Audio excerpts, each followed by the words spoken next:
Let me show you how to create this amazing, smooth, infinite zoom effect in Premiere Pro. First, arrange all your clips in the order you want. Then, we're going to trim all of them to a few frames. I'm going to use the up and down arrow keys to move exactly between the cuts. Then move to the clip where you want to start the effect. Right here, move 5 frames using the arrow key. You can go with 3 or 6 as well. It doesn't really matter. Then press the shortcut W to trim to the end of the clip. Now again, do the same thing with the next clip. Cut it to 5 frames. Now repeat the same process for as many clips as you want.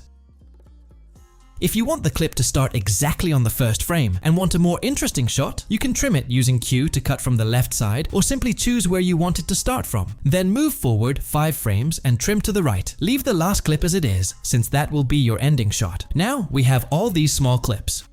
Next, go to Effects and search for the Transform effect. Apply it to the first small clip. Then select that clip and go to Effect Controls to add a few keyframes. Add a keyframe on scale and set it to 200 at the start. Then go to the end of the clip and set it to 100.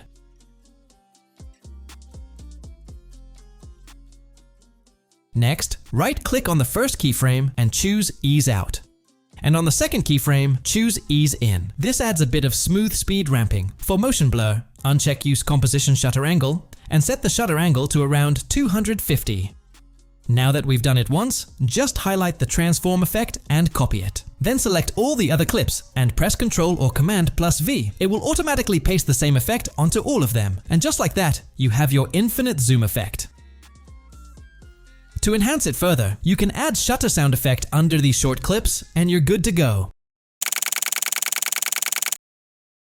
So yeah, that's it for this tutorial. Make sure to subscribe for more videos, and I'll see you in the next one.